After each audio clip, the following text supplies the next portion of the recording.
Bago natin buksan ang salita ng Panginoon na pagbubulay-bulayan natin ngayong hapon, ay meron na po akong ipapakita picture po sa inyo as a sort of review nung pinag-usapan natin last Sunday. Okay? Sige po. We talk about gratitude, right? Ipinapakita po niyan, yun pong tulo ng tubig mula sa gripo. Yun po yung mga blessings natin sa buhay na kailangan nating matutunan po na i-recognize. Kaya nga sabi diyan, awareness of blessings. Now, there are two kinds of attitude. Pwedeng yung attitude mo ay yung attitude of entitlement o kaya attitude of gratitude. Okay? So kapag attitude of entitlement daw, ganyan siya, tulo ng tulo, kahit kailan, hindi mapupuno, parang you always feel that you deserve much more than what you are having now. Para lagi mo sinasabi sa sarili mo, mas deserve ko pa yung higit pa rito. More, no? At hindi gaano na-appreciate yung mga bagay na tinatanggap. Okay? Alam po ninyo, pag po ganun po, yung ating attitude sa buhay, yung attitude of entitlement, kahit ano ang tanggapin nating mga blessing po sa Panginoon, lagi tayong parang may kulang. No? At laging parang mayroon pa rin irereklamo at hindi po talaga lubos na nasasatisfy sa buhay. Actually, hindi lamang ho yan sa Panginoon. Of course, si Lord po ginagamit niya na daluyan ng mga blessings po niya sa atin, yung mga tao sa buhay natin. Tama po ba? So kahit na ano ang gawin sa'yo, halimbawa ng asawa mo, ano ang gawin sa'yo ng mga magulang mo, ano ang gawin sa'yo ng boss mo sa trabaho, kahit ano ang gawin sa'yo ng gobyerno, if you have that attitude of entitlement, no, kahit kailan, laging you deserve more. Ganon yung attitude. Okay? Pero maganda pong attitude yung ganito. Attitude of gratitude. Pakisabi nga ng malakas, attitude of gratitude. Ano raw yon? Yung nga, nagpapakita na tayo ay pwedeng mapuno, pwedeng masatisfy kasi na-appreciate natin na ilalagay sa tamang puso yung mga blessing na tinatanggap natin mula sa Panginoon. Okay po ba? Sige po. So we talk about that last week. Ngayon po tingnan natin ang ating mga Biblia, Philippians 2 verse 19 up to 22. Sabayan nyo lang po akong magbasa. Sabi po niya, I hope in the Lord Jesus to send Timothy to you soon. Sige po, sabayan niyo po ako. So that I too may be cheered by news of you. Okay? Si Apostol Pablo ang nagsabi nito. Nung time na yan, sinusulat po niya yung letter to the Philippians. At nung panahon pong yan, siya ay nasa bilangguan. Nakakulong si Paul. At nung panahon na yan, of course, worried siya kung ano na yung nangyayari sa mga kapatiran, kung ano na po ang nangyayari sa church, particularly sa city of Philippi. Kaya po niya sila sinulatan. Tapos sabi po niya, I'm hoping to send Timothy to you. Tapos next verse, sabi po sa verse, ito po, pakibasa ng malakas, for I have no one like him. Ano raw? Wala akong kagaya niya. Who will genuinely concern for your welfare. Okay, verse 21, for they all seek their own interest. Pakisabi ulit ng malakas, all. Kaya, malakas na yon. Pakisabi po ulit, all. Yeah, kaya nga pinag-uusapan natin ngayon, ilang linggo na, sana, not, all. No? Nung nakaraan po, pinag-usapan natin, sana, not all, ungrateful. Ngayon naman, pag-usapan natin, sana, not all, unconcerned. Okay, tuloy natin pagbabasa. Sabi niya ay, I have no one like him who will be genuinely concerned for your welfare. Tapos verse 21, sabayin niyo po ako ulit. For they all seek their own interest, not those of Jesus Christ. Ano raw? Ang sarili lang nilang kapakanan, sarili lang nilang interest. Yung mga kung ano lang yung mahalaga sa kanila, yun lang ang pinagkakaabalahan nila. Hindi yung mga mahalaga sa Panginoong Jesus. Verse 22, our last verse. Come on. But you know Timothy's proven worth, how as a son with a father, he has served with me in the gospel. Okay? Sana not all unconcerned. Alam niyo, pag sinabi pong unconcerned, of course, meron pang ibang mga words na ginagamit po natin dyan. Isa po sa mga word na gamit natin ay yun pong complacent. No? Kapag sinabi mong complacent ang tao o unconcerned, ano yung paborito niyang salita? Ma at pa. No? malay ko at pakiko. Di ba ganun po sila? Ano? So mga complacent. Another word is apathy. Of course, opposite ng sympathy sa kanang empathy, yun pong apathy. No, alam na natin siyempre, ibig sabihin na nakikisimpat siya. Pag sinabi naman pong apathy, walang pake. Kaya nga sa isang school, sabi nung teacher sa kanyang estudyante, Pedro, define apathy. Sabi ni Pedro, ay pakialam ko. Sabi ni teacher, correct. Kasi yun naman talaga ang ibig sabihin ng salitang apathy. Okay? So hatiin lang po natin itong verses na binasa natin into two. Okay? Unahin natin yung sabi ni Apostol Pablo na all seek their own interest. That's of course in verse 21. Sabi niya, they all seek their own interest, not those of Jesus Christ. Sabi, of course, ang tinutukoy ni Paul, yung mga tao na nakapaligid sa kanya, yung mga tao na kasama niya nung panahon na yan. Hindi niya siyempre tinutukoy yung iba pang mga apostol, kagaya ni na Pedro. Sinasabi niya, yung mga kasama niya, sabi niya, wala akong kagaya. Sa mga nakasama ko rito, walang kagaya ni Timothy. Yung mga nakakasalamuha ko, they all seek their own interest. Puro mga pansarili ang iniisip nila. Kapag sinabi po that they seek their own interest, tatlong bagay po yan na po pwedeng dahilan. Kasi sabi niya, wala silang pake sa inyo, sa kapatiran, sa church, sa gawain ng Panginoon, wala silang pake sa paglilingkod. Tatlong dahilan po yan. Una, na pwedeng ibig niya sabihin ay unmotivated. Okay. Pangalawa, demotivated. Pangatlo, ill-motivated. Okay, ano yung number one? Unmotivated. No? Ano yung pangalawa?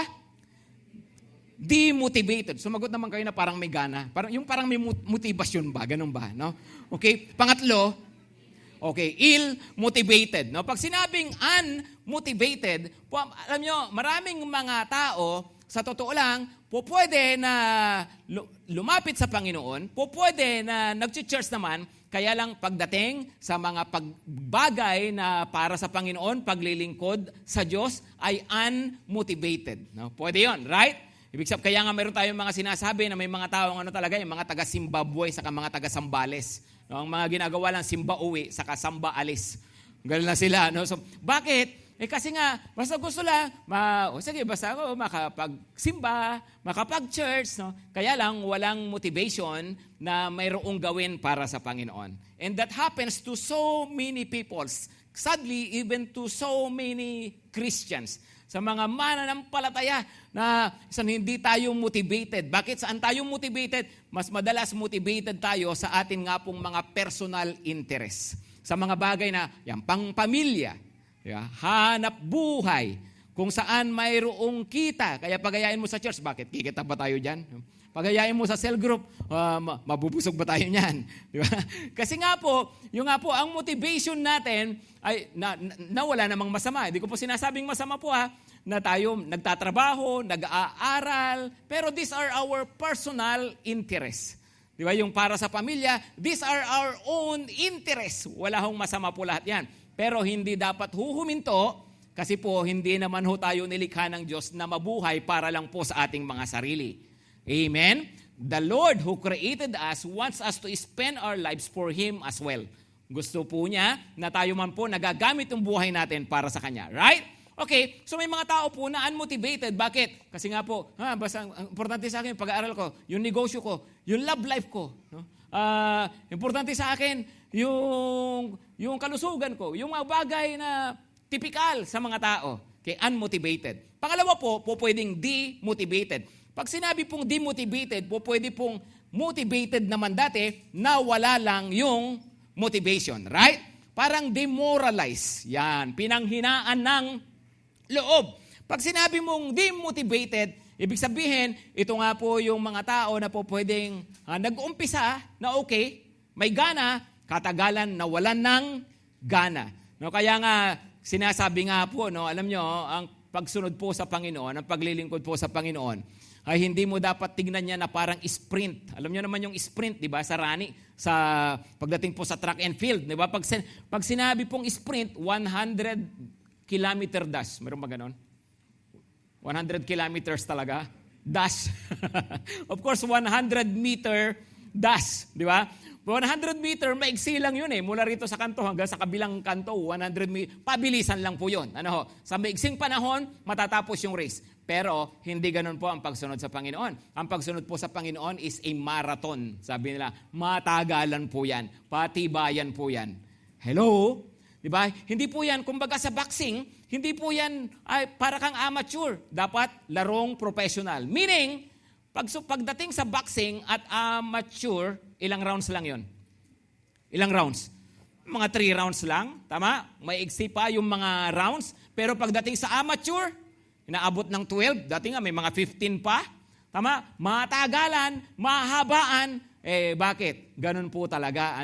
Kaya nga, hindi po pwede na ano lang ako, magaling lang mag-umpisa. Hindi ho talaga po pwedeng ganon. Kundi dapat pala ang tingin natin sa paglilingkod at pagsunod sa Panginoon ay hindi kagaya ng isang tao na lumalaban sa buhay pagkatapos you look at life as if it's just a battle. No, life is a war. No? Lalo na ang paglilingkod sa Panginoon. It's a war, not just a battle. Anong ibig sabihin po nun? Pag sinabi mong war, it comprises of so many battles. Tama? Ano ulit? Pag sinabing war, ibig sabihin yung mahaba po yan. Binubuo yan ng sari-saring mga battle. No? Sari-saring mga laban. Pero yun ang war, yung kabuuan ng gera. Ngayon, pagdating po sa war, you may win a certain battle, you may lose in some. Talagang gano'n eh. Matatalo ka rito, mananalo ka, battle yon, battle. Hindi po pwedeng, nanalo ako, kaya ganado ako. Natalo ako, kaya ayaw ko na. No? Hindi. Kasi nga po, dapat inilalaban yung buong war. Maliwanag po ba? Okay? So hindi po pwedeng demotivated, no? Ano naman gagawin natin, no? Naka-attend ako ng conference. Motivated na naman ako na maglingkod kay Lord. Diba? Nakarinig tayo ng message tungkol sa pagpipray. So pag-uwi, nagpray. Ng linggo ng gabi. Pagdating ng Lunes, nagpray pa naman, mas maiksi na lang, slight na lang. Pagdating ng Miyerkules, ayun na, hindi na naman nagpray. Diba?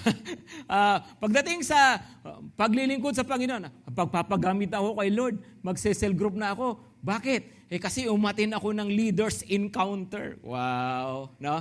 Kaya lang, after 1 week, after 2 weeks of the encounter, asan na, mga kapatid? Alam nyo, sa maraming pagkakataon, listen carefully ha, sa maraming pagkakataon, ang inaantay po at ang hinahanap po sa atin ng Panginoon ay ang ating katapatan sa Kanya, ang ating faithfulness. Pakisabi ng malakas, faithfulness. Kasi kapatid, baka mamaya hindi na fire ang kailangan mo faithfulness na. Baka mamaya hindi na challenge ang kailangan mo, commitment na. Baka mamaya hindi na revival ang kailangan mo, reliability na. Yung tayo na mapagkakatiwalaan na maaasahan na. Diba? Kasi po, yun ang ibig sabihin ng mayroon tayong tamang motivation. We are not being demotivated kahit may mga discouragement, kahit may mga hindi nangyayari.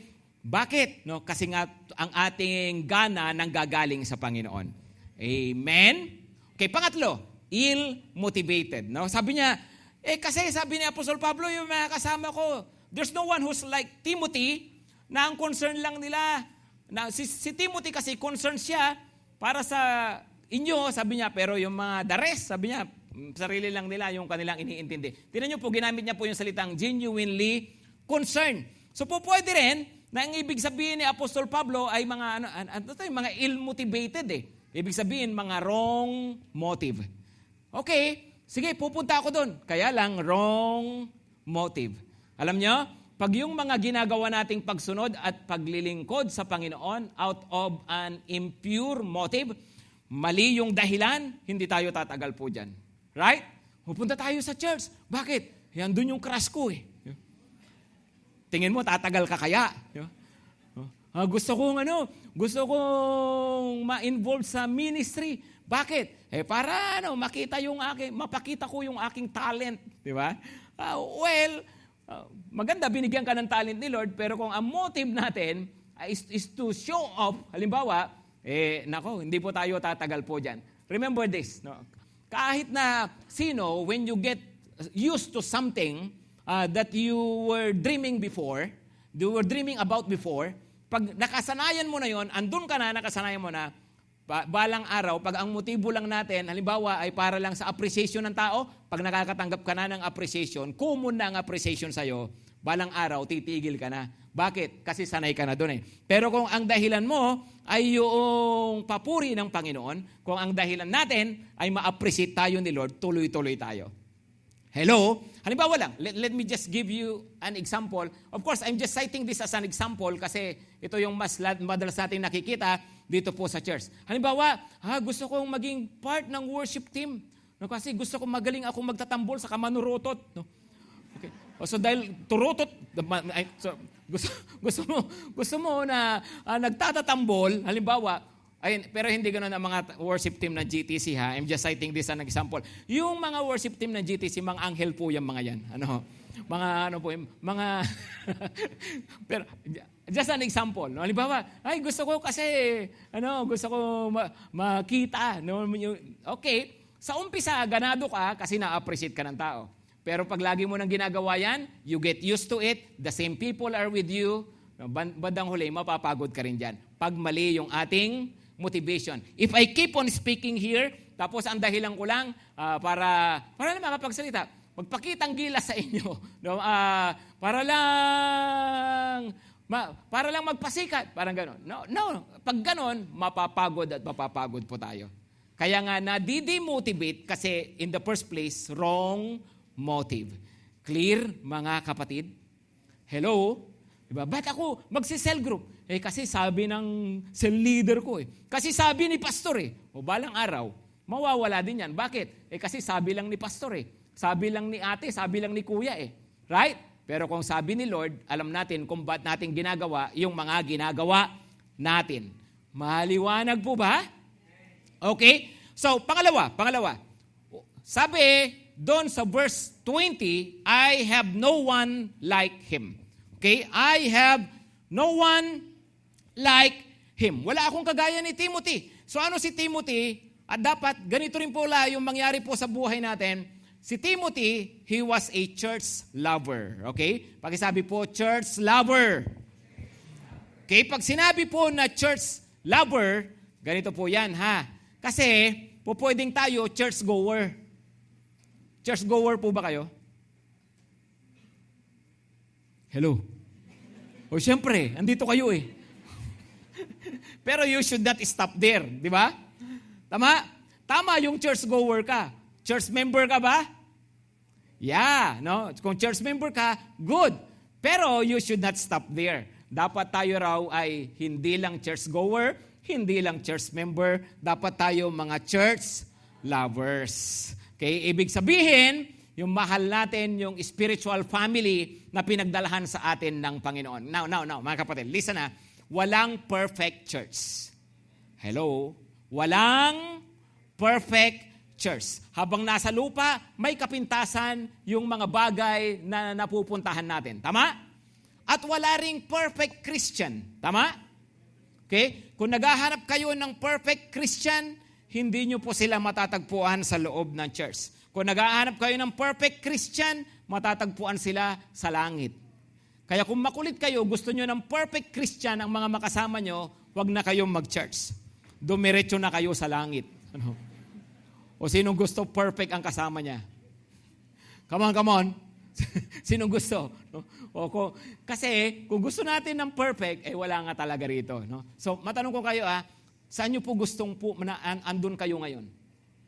Gusto nyo po ba sa langit na? O sinong gustong church muna?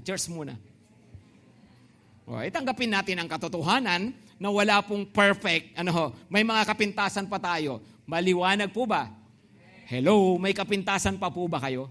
Yun po ang realidad ng buhay. Pero despite our shortcomings, despite our imperfections, sabi po ng Panginoon, love one another. No? Kaya si Timothy, tingnan niyo po ulit yung verse 20, sabi niya, ano raw ang katangian ni Timothy? Genuinely concerned. Kaya sabi ko po, church lover. He was so concerned pagdating sa mga kapatiran in that particular place sa Philippi.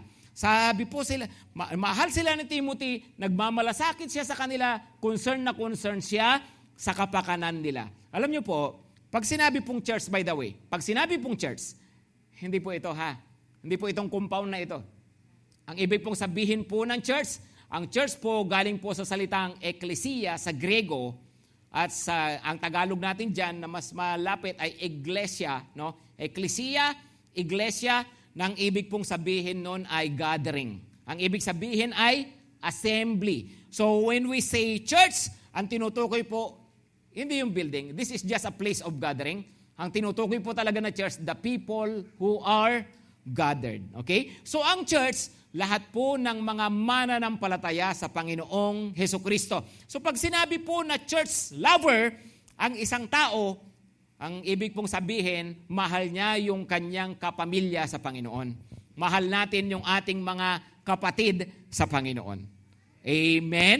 Na hindi lang yung sarili po natin, ang importante, hindi lang yung damdamin natin, hindi lang yung mga gusto po natin, kundi po nagmamalasakit tayo sa mga kapatiran po natin. Yun po ang ibig sabihin po ng church lover. Okay? Pag po tayo, church lover, one of the things that we can show our concern is through prayer. Pag sabi po ng malakas, prayer. Okay? Paano, ano raw po ulit? Paano po mapapakita yung aking concern? Paano kung ipapakita yung aking pagmamalasakit? Isang best po talaga na magagawa natin is to pray. No? Ibig pong sabihin, ipanalangin po natin yung ating kapatiran, ipanalangin natin ang isa't isa. Huwag na po kayong sumagot, no? Pero sino po kaya yung nagpipray para doon sa kanyang katabi ngayon? Yung pinagpipray niya siya. Sino kaya nagpipray para po sa mga kapatiran po sa GTC? Sino po kaya ang nagpipray para sa pastor ng GTC? Kung sino man yung pastor na yun. Hello? Diba? Alam niyo po, no, ang pagmamalasakit po, isang magandang magagawa po natin is to pray for one another. No? And sincerely, no, I ask for your prayers as your pastor. Please pray for me. Pray for my family. Pray for our other pastors here. Panalangin natin yung isa't isa. Of course, hindi natin magagawa. Hindi naman natin mapapanalangin lahat. Diba? Dahil hindi naman tayo magkakakilala lahat. Pero, pwede pa rin nating ipanalangin yung mga kakilala po natin o kaya panalangin po in general. Pwede po ba yon? Okay? So, church lover. Next is, si Timothy po dyan. Tingnan nyo po yung sa verse 21, for they all seek their own interest, not those of Jesus Christ. Si Timothy po, Christ-centered. Hindi lang siya church lover, siya ay Christ-centered. Bakit? Sabi ni Apostol Pablo, yung iba, ang hinahanap lang nila kung anong interest nila, kung anong mahalaga sa kanila. Pero si Timothy, iba siya. Sabi niya, bakit? Kasi ang interest niya, kung ano ang interest ni Jesus Christ. At ano ang interest ni Lord? Ang interest ng Panginoon ay ang welfare of His people. Ang kapakanan, ang ikabubuti ng kanyang mga anak, ng mga mananampalataya. So ibig pong sabihin, ganito pala yan, kapuso ko si Lord. Kapareho kami ng puso ng Panginoon. Kung ako, mahal ko ang church at nagmamalasakit ako sa church, mahal ko ang kapatiran, nagmamalasakit ako sa kapatiran. Nagpapagamit ako para maging blessing sa mga kapatid ko sa Panginoon. Ibig pong sabihin, kapareho ko ng puso ang Panginoon. Maliwanag? Okay, ganun pala yun. No, na yun ang puso ng Panginoon kasi gusto niya yung welfare ng kanyang mga anak. Kaya pag sinabi po na Christ-centered, pag sinabi na Christ-centered, hindi yung, basta ako loves ko si Lord. No? Nagpipray naman ako. Nag-church ako. No? Ako naman sumusunod sa Panginoon. No? Kumihingi ng guidance kay Lord. No? That's good. That's good. Pero ang ibig din pong sabihin ng Christ-centered ay hindi yung nararamdaman lang. No? Hindi lang yung kung ano yung para sa ating relasyon sa Kanya. Ang ibig din pong sabihin ng Christ-centered, yung bang mahalaga sa Panginoon, mahalaga sa akin. Diba? Yung bang mga mahal niya, mahal ko rin ba? Yun bang kaharian ng Panginoon na gusto niyang i-build, ay nagpapagamit ba ako doon? Okay? So Christ-centered. Lastly, tingnan niyo po yung verse 22. Anong sabi po ulit?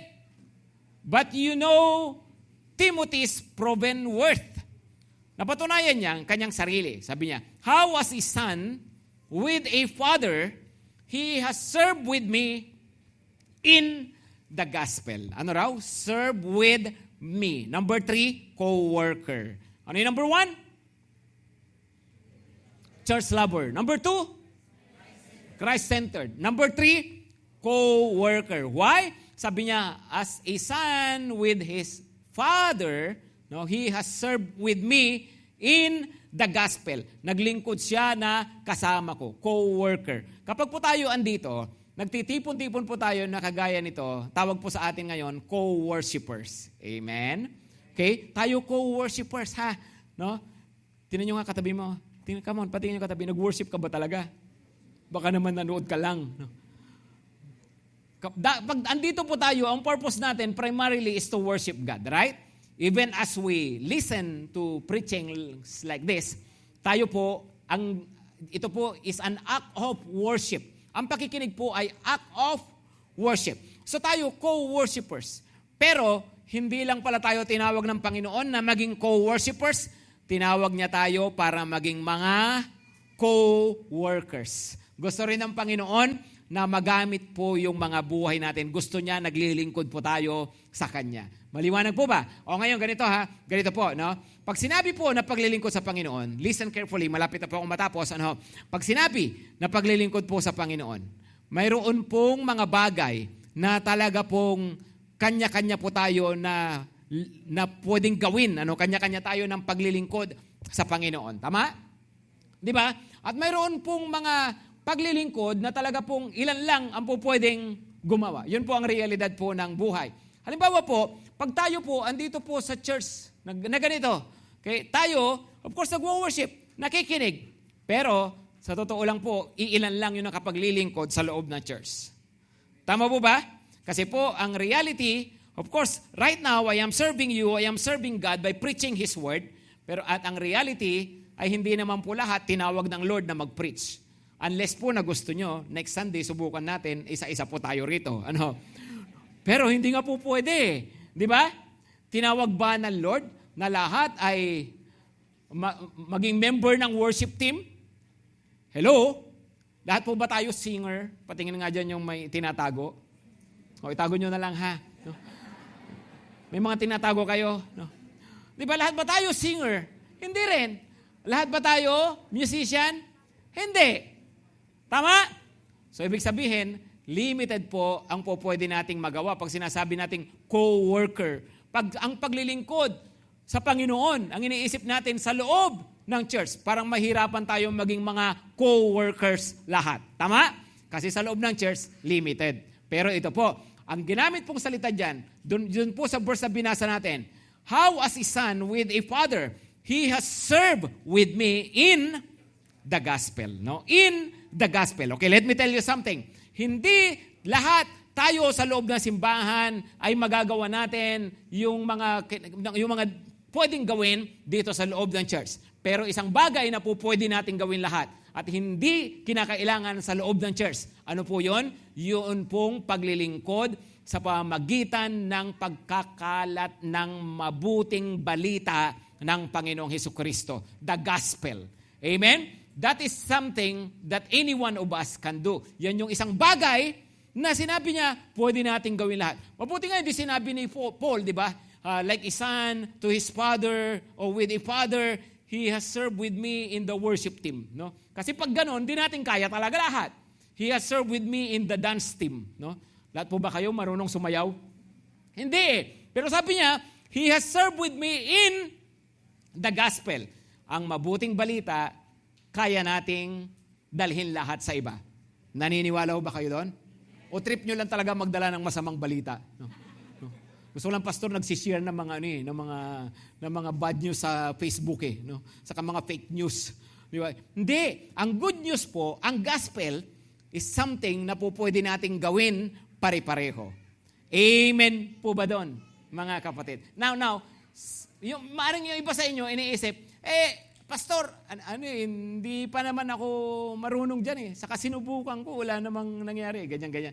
Alam niyo po, ito po ang maganda po dyan. Pagdating sa work of the gospel. Ano po ulit yung work of the gospel?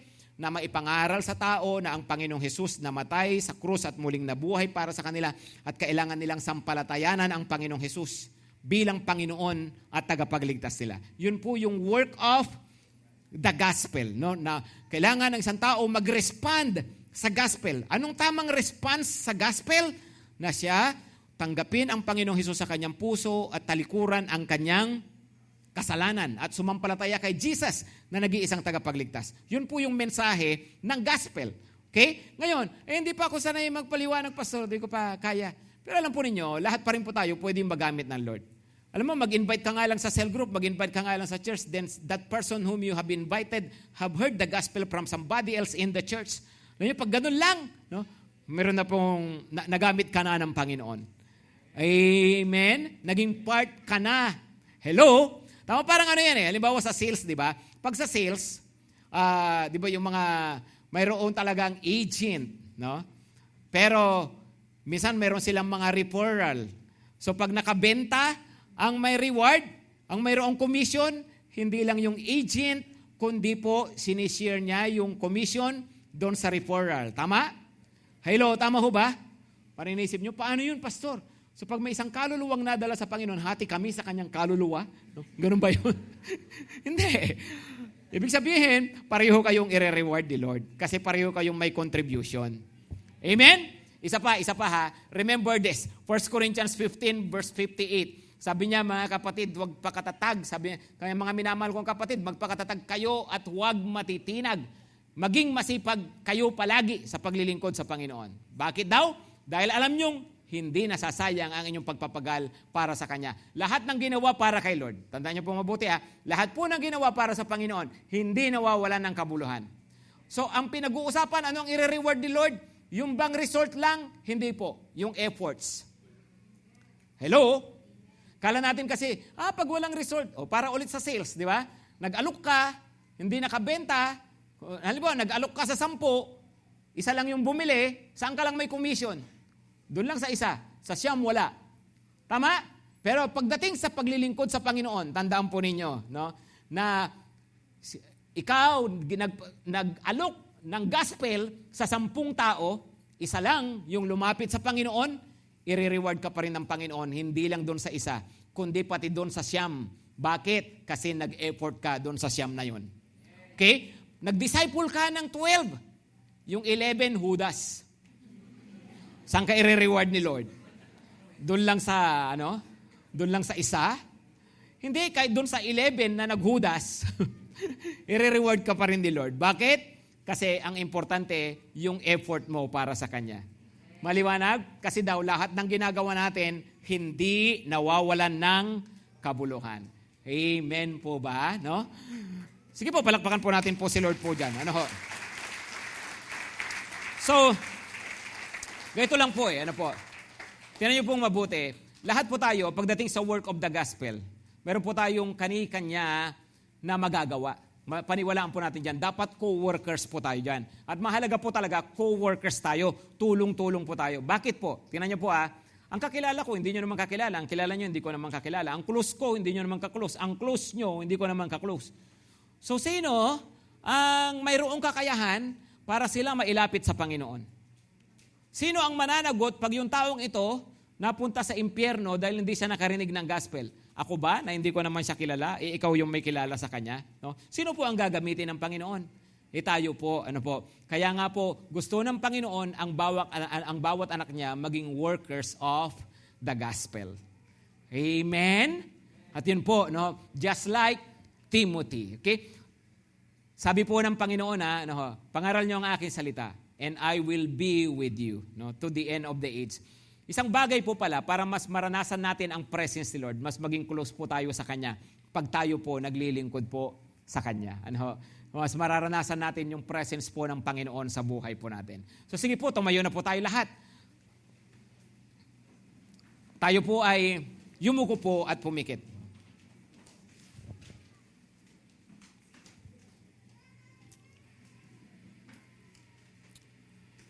At habang nakapikit po tayo, can we just respond to the word that we have just heard today, this afternoon? Mag-respond lang po tayo. Ano po ang sabi po ng Panginoon? tinatawag po niya tayo para maging mga church lover, para maging Christ-centered, at para maging mga co-workers. Can you just say to the Lord, yes, Lord? Yes, Lord. O Panginoon, we just come to you now. At hiling po namin, Panginoon, ayusin nyo yung mga puso po namin. Nakikita mo kami, kilala mo kami. If you see in us the attitude of other people, kagaya po na sabi ni Paul, all seek their own interest, not that of Jesus Christ. Kung nakikita nyo kami na ganoon, Panginoon, unmotivated kami, demotivated kami, or ill-motivated kami, Panginoon, baguhin nyo yung mga puso namin. Baguhin nyo yung mga buhay po namin. Tulungan mo kami, Lord. At sa oras pong ito, help us, Lord, to be just like Timothy. Baguhin nyo yung mga puso namin, Panginoon. Help us, Lord, to love your people, to love one another, to serve each other, Lord. At maging blessing nga po kami sa isa't isa, maging blessing pa kami sa maraming mga tao.